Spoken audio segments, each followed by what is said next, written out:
Assalamualaikum warahmatullahi wabarakatuh. Baiklah, kami dari kelompok 6 akan membacakan hasil dari diskusi kami dengan topik memahami emosi. Dengan anggota 1, Desi Gustina dengan NIM 2030304008, 2, Ersa Fadila Rizka Wahdini dengan NIM 2030304013,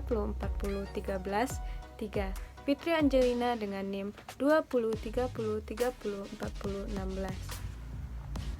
Baiklah, kita masuk yang ke pertama, yaitu pengertian emosi. Emosi diartikan sebagai dari reaksi terhadap situasi tertentu yang dilakukan oleh tubuh. Hal yang biasanya memiliki kaitan dengan aktivitas berpikir kognitif seseorang, yaitu sifat dan intensitas dari emosi, yang dikarenakan hasil dari persepsi akan situasi yang terjadi. Emosi menjadi salah satu aspek yang memiliki pengaruh besar atas sikap manusia selama ini. Hal itu dibarengi dengan dua aspek yang lain, yaitu adanya daya pikir kognitif dan psikomotorik atau konatif. Biasanya emosi sering dikenal dengan aspek efektif. Hal ini merupakan dari penentuan sikap, yang menjadi salah satu predisposisi dari perilaku manusia. Definisi yang tepat tentang emosi telah dijabarkan oleh Press 1999, yang merupakan seorang EQ di bagian organisasional, konsultan, dan pengajar di Potchefstroom University, Afrika Selatan. Beliau mengungkapkan secara tegas bahwa emosi merupakan reaksi terhadap situasi oleh tubuh.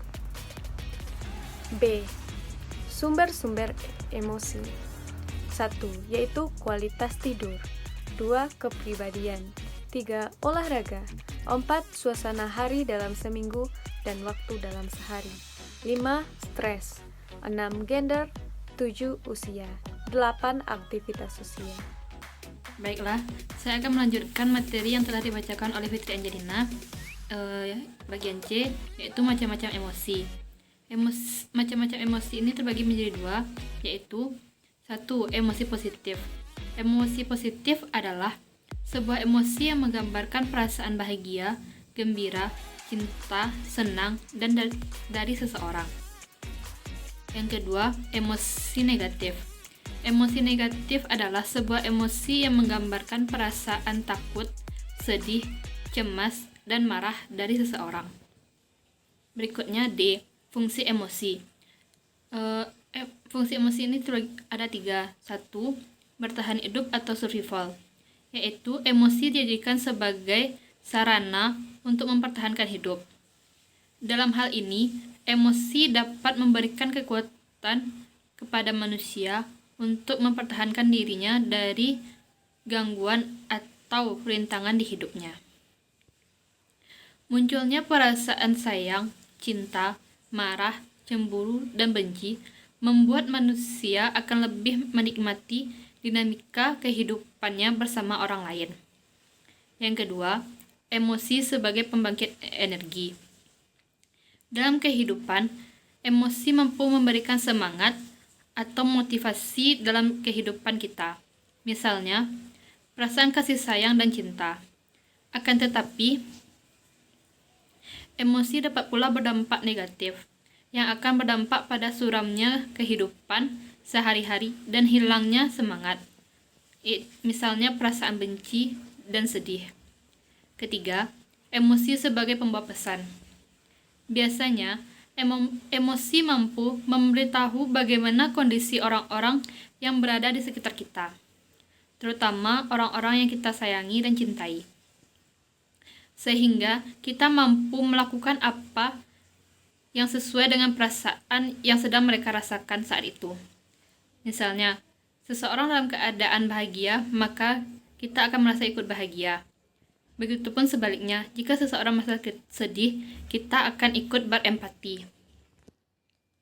Yang E, penggolongan emosi. Penggolongan emosi ini dibagi menjadi 4. 1. Emosi senang. Hal ini merupakan emosi yang memberikan gambaran tentang perasaan senang yang dialami oleh seseorang.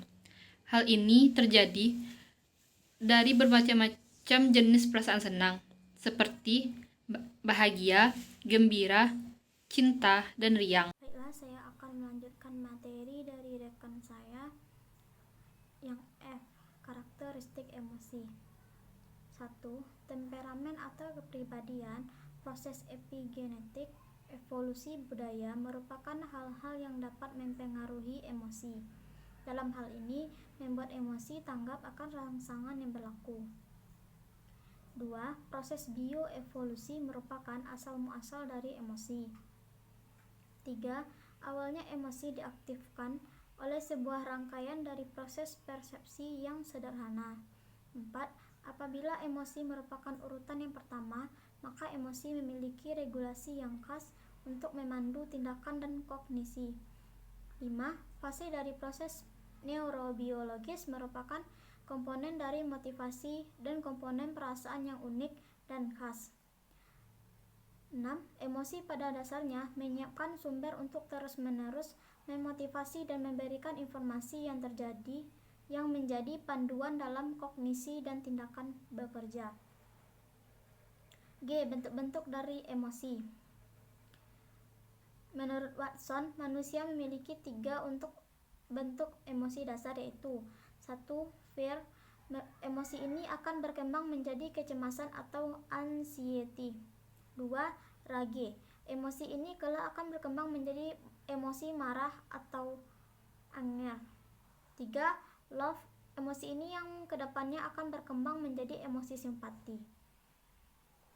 Menurut Samsudin telah menggolongkan bentuk-bentuk emosi ke dalam beberapa golongan sebagai berikut. 1. Malu dengan adanya perasaan hancur lebur, adanya aib, hina, kesal hati, malu hati, bersalah, dan jengkel. 2. Jengkel memiliki perasaan dalamnya seperti perasaan mau muntah, tidak suka, benci, mual, jijik, hina, dan muak. 3. Terkejut dengan adanya perasaan terpana, takjub, terkesiap di dalamnya. 4. Cinta, ada perasaan kasih, kasmaran, hormat, bakti, kedekatan, kebaikan hati, kepercayaan, persahabatan, dan penerimaan. 5. Kenikmatan dengan perasaan kegirangan luar biasa, rasa puas, rasa terpenuhi, rasa terpesona, terhibur, gembira, bangga, puas, riang, bahagia ringan, dan senang. 6. Rasa takut, di dalamnya terdapat adanya perasaan panik, fobia, ngeri, sedih, waspada, tidak senang, was-was, gugup, takut, dan cemas. 7. Kesedihan dengan adanya perasaan depresi, ditolak, kesepian, melankolis, muram, dan pedih. 8. Marah, di dalamnya terdapat perasaan bermusuhan, tersinggung, rasa pahit, berang, terganggu, kesal hati, jengkel, marah besar, benci, mengamuk, dan beringas. H. Dampak emosi. Dampak emosi positif. Dampak ini yang biasanya terjadi pada diri manusia berwujud pada perasaan bahagia, ceria, damai, senang, dan adanya rasa syukur. Hal ini biasanya menjelaskan sebuah evaluasi diri atau perasaan yang menyenangkan dan menguntungkan. 2. Dampak emosi negatif. Dampak dari emosi negatif biasanya perasaan menangis, marah, kecewa, sedih, benci, dan lain-lain. Biasanya emosi ini menunjukkan sebuah evaluasi diri atau adanya perasaan yang merugikan. Emosi negatif ini sendiri juga tanpa kita sadari dapat merusak jiwa yang ada di dalam diri kita. Sekian materi dari kelompok kami.